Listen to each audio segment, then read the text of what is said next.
Hello and welcome to today's episode of The Rachel Pontillo Show. I'm your host, Rachel Pontillo, and today I am so excited to share my guest, Katie Hess, with you. Katie is one of my favorite people. She does amazing things with her business, Lotuswei. She is a flower alchemist, and Lotuswei is one of the world's leading floral apothecaries, and they produce beautiful healing things like flower elixirs. These are a couple of the ones that I am working with today. And they also have a program called Flowerevolution, which I've participated in before. And also Katie's the author of the book Flowerevolution, which is absolutely gorgeous and is so helpful and beautiful to look at the same time. Katie is someone who has been working with flowers independently, traveling all around the world, working with different flowers and different healers for about 15 years now. And she really just has this mission to start a revolution of transforming the world one person at a time with the help of flowers. I have personally benefited from participating in Katie's programs as well as using her flower elixirs on a regular basis. I know many of my clients and students have as well. So I'm so excited to share Katie Hess's work with you.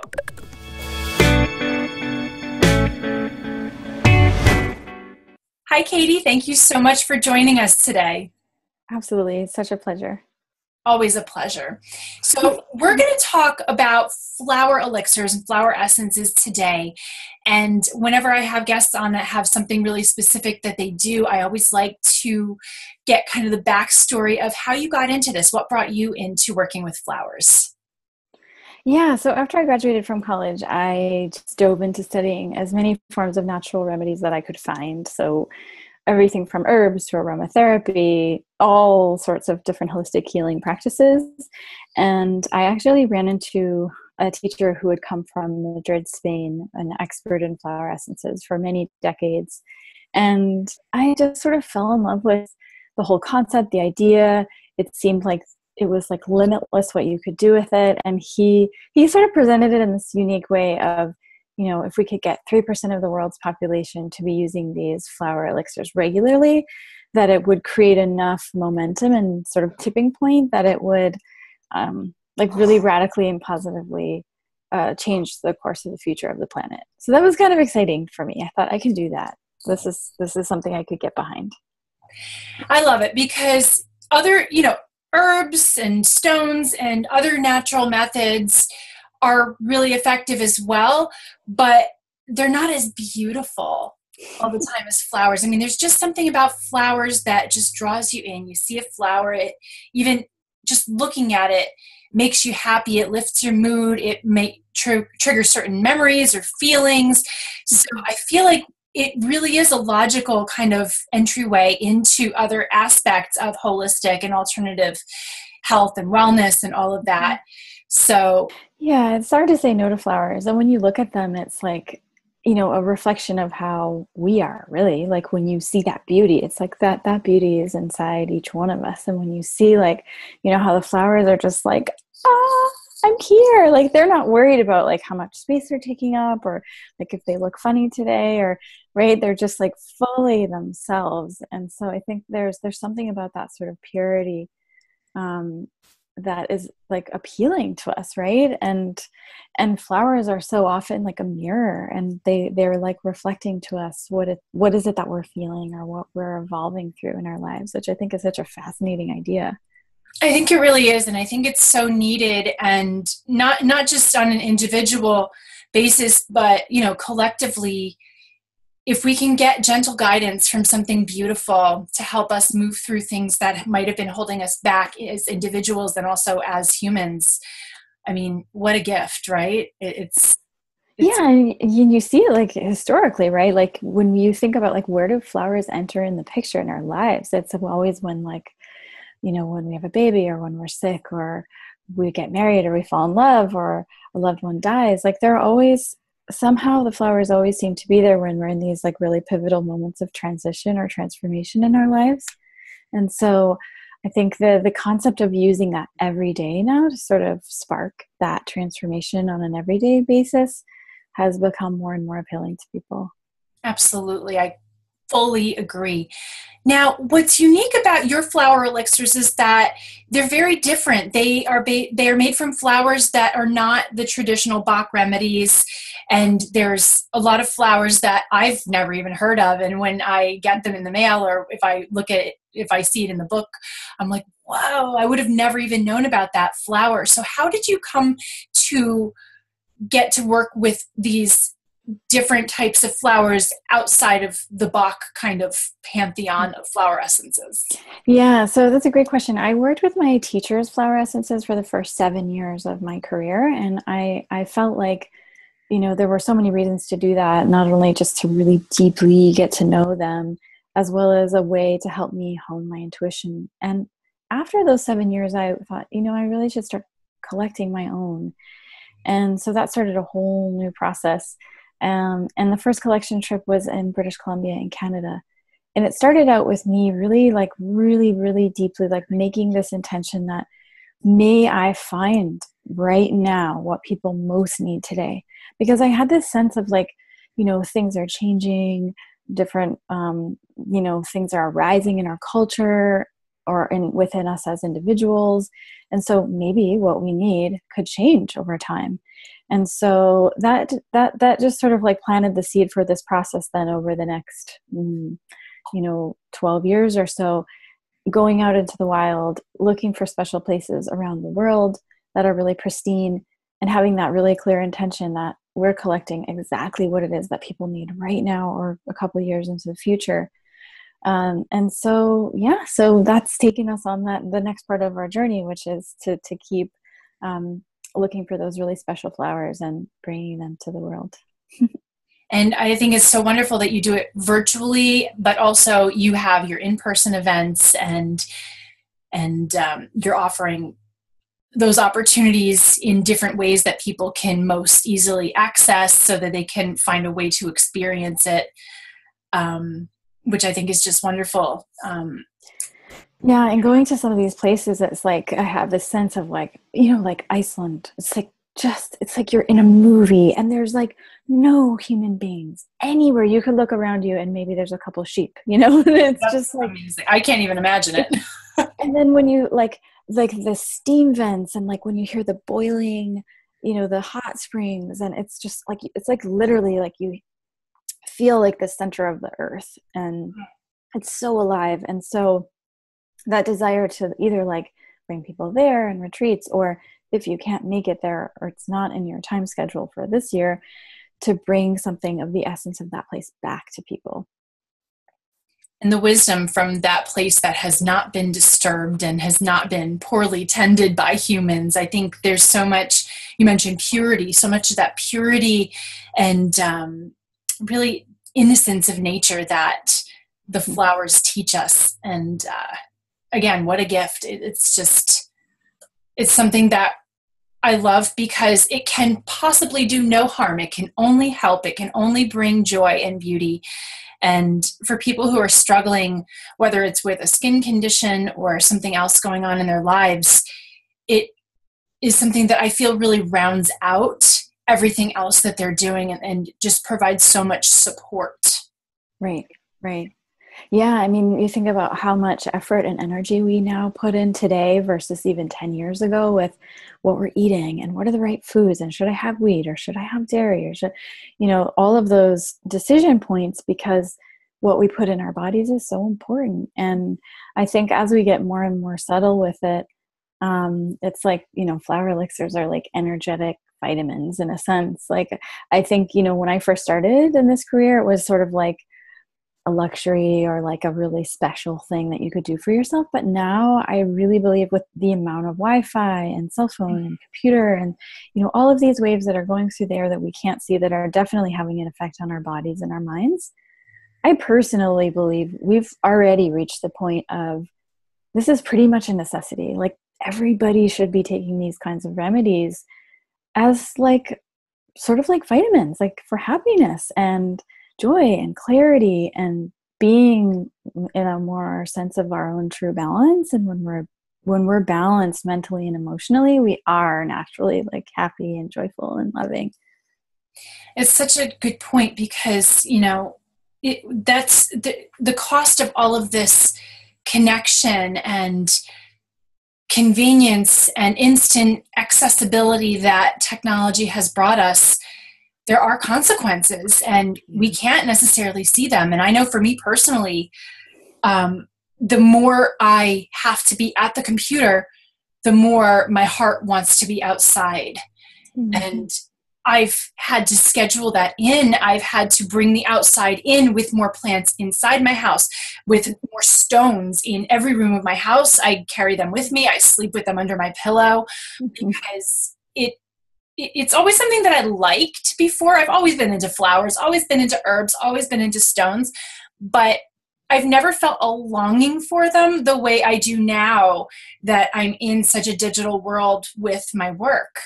And I think that so many other people can benefit from bringing that in, both internally with the elixirs, but also just having more flowers in your home, in your office, more plants. Get succulents if you're worried that you don't have a green thumb. I mean, yeah, I think it's interesting that we forget how it feels. Like, I also forget how it feels. You know, I'm living in the fifth largest city in the US, and when I go outside of the city, I feel like my body like release all of this tension that I wasn't even perceiving.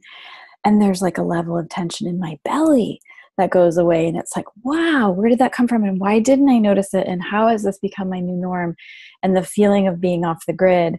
And then when your cell phone connection doesn't work, and then you have that like, wow, like when was the last time I went 5 hours without jumping on my cell phone? Like, wow, you really start to think like, you know, because slowly we've changed our habits. And then it's like we forget what it's like to be fully and 100% in balance, because this is like these little slight things, you know, become our new normal. Mm-hmm. So yeah, I mean, definitely, if you don't have access to flower elixirs, just spending more time in nature, just taking a 5-minute break to sit under a tree is makes a huge difference, right? Absolutely. It's so important. And I love what you were saying about just spending time with the plants and using intuition and setting the intention that they're going to teach you what you need to know for this moment in time. And that's a lesson I think that we all can use. So thank you so much for sharing that. Yeah, of course. In times like these where we have so much negativity and so much hatred and intolerance happening in the world, it's a nice reminder to see that we can be guided to the best parts of ourselves. And I truly believe that nature is the way that we will be guided back to who we really are. And if we can share something as simple and as beautiful as a flower with someone and allow them to experience that, and even in the subtlest way be affected by that. Like you said, 3%, I really think that it can be a powerful shift. And what I also really love about what you do is that every piece of it is so beautifully designed. You're bringing a visual experience in with the taste, with the smell, with how you're affected emotionally by it. It's truly a feast for all of the senses. And I think that that is also allowing people to engage with their inner selves and their higher selves. So how are you, like, how do you even think to do these things? Like, just the book, your Flowerevolution book. I mean, my God, it's massive, first of all, but every single page is just, it's just beauty and art. And there's also exercises in here that people can do. Whether you use this as a practice or even as a coffee table book that somebody who knows nothing about flowers or doesn't care about flowers is coming, there's no way they can't be moved by just experiencing it visually and then, oh, well, what is this, you know? So you do that. I know you have your card deck coming out. Do you want to share a little bit about what people can expect from that? Yes, I can show you. Yay! It's so pretty. It's basically, you know, a reflection of the book. We added a few more flowers than what's in the book, but it's kind of like like you said, it's like a visual feast of flowers. And Oh, there's like 8 different types of readings that you can do, whether it's, you look at them visually and see what you like and see what you might need more of, or what's happening in your life. It's really like using the flowers as a mirror or reflection tool. Or you can just sort of like, have an intentionality and be like, okay, I have this really difficult challenge.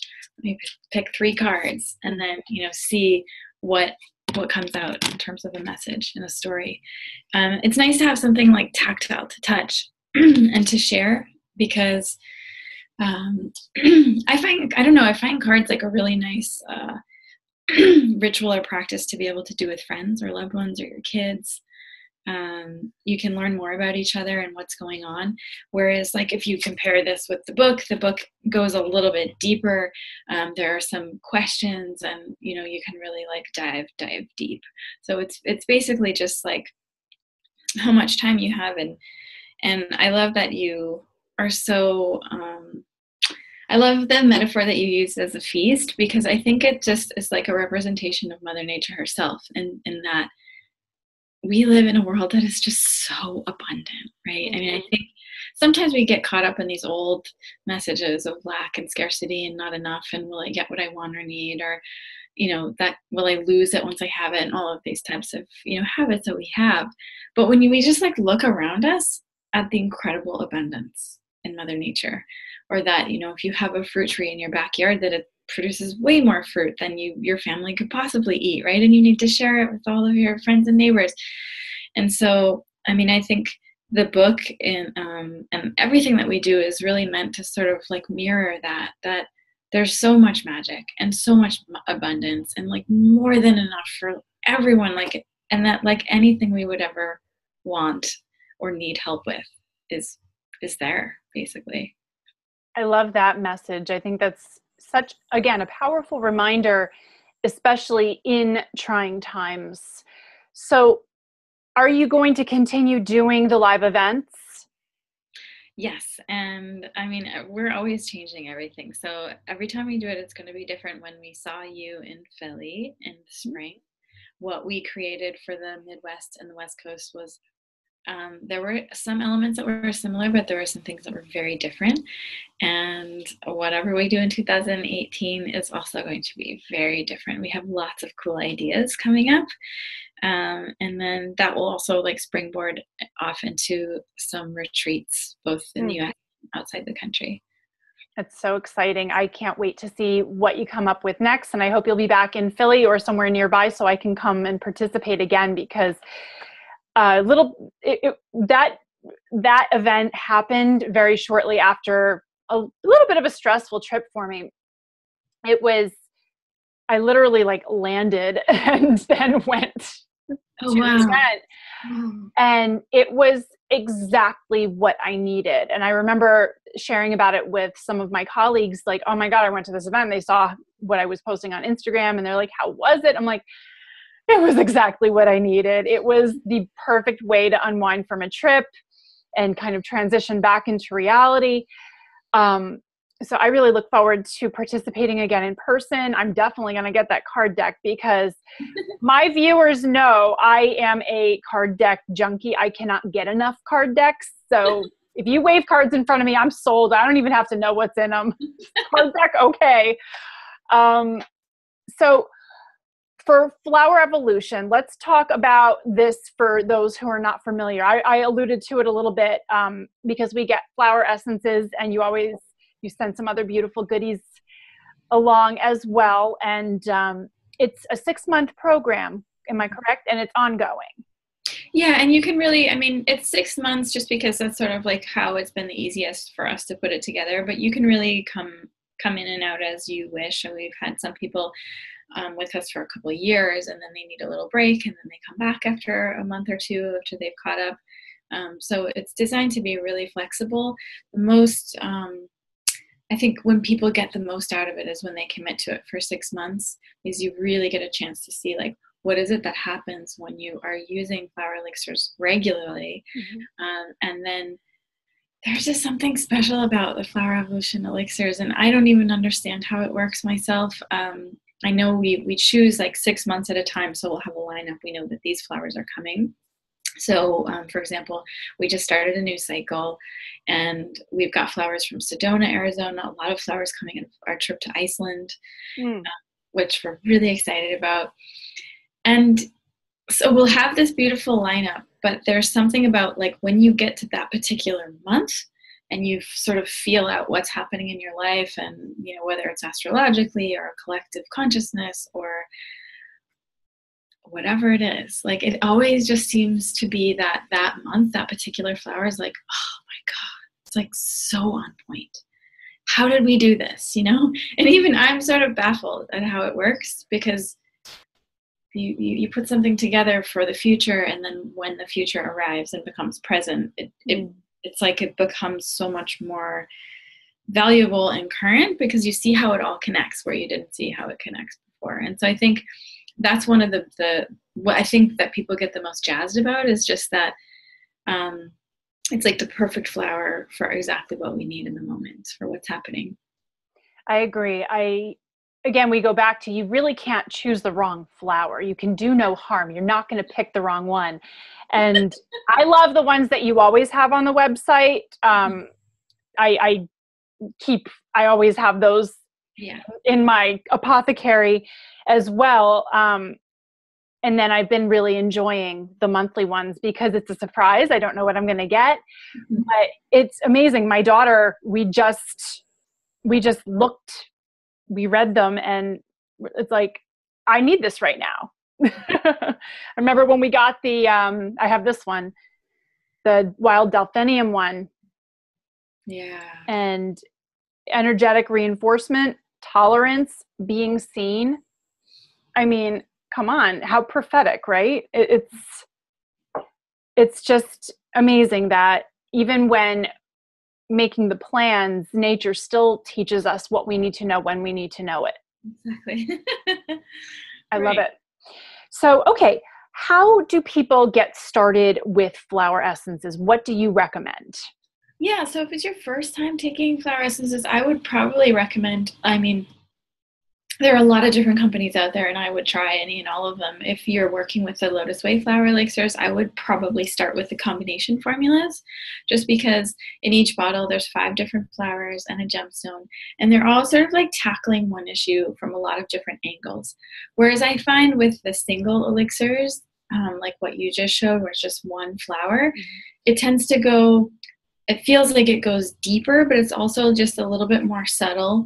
And so when starting out, I think it's helpful to work with a combination, because it's like you really, really notice it. Like, and sometimes you notice it that same day or the next day. Just helpful. I love the blends. I love the individual ones. I just think it's just such a great self-care practice and wellness practice. And like you said, just helping to cultivate that self-love and self-awareness is really important, I think, for all of us. So I really look forward to seeing what is in store for your next year with traveling and doing events. I can't wait to get the card deck, and I'm really continuing to enjoy being part of Flowerevolution. And I am just, again, so happy that you were able to join us today. Thank you so much for being here. Awesome. Thank you so much. It's such a pleasure. I mean, we really, like, we do this because we care and because we love what we do. Like, it is like so fulfilling to us. So thank you so much for spreading the message. My pleasure. It shows everything that you feel going into it and that you're putting into it. It really is felt. So I want you to know that. Thank you. So thanks again, Katie. Thank you so much for watching and listening. And thank you, of course, to Katie Hess for being here and for developing the amazing products and experiences that you do to help us use the beauty and healing powers of flowers for personal growth and transformation, one person at a time, to help heal ourselves and heal our planet. Such important and beautiful work. To find out more about what your favorite flower means about you, and of course learn more about Katie's programs and experience the flower elixirs yourself, head on over to her website at lotuswei.com. If you liked this episode, and I hope you did, I hope you will like it and share it with your friends, and of course subscribe to my YouTube channel and iTunes channel, and tell me what you thought. There is a blog post that goes along with this episode over at rachelpontillo.com. Head on over there and be sure that you leave me a comment. Thanks again for being here. I will be back soon with another episode. Until then, I wish you a beautiful day.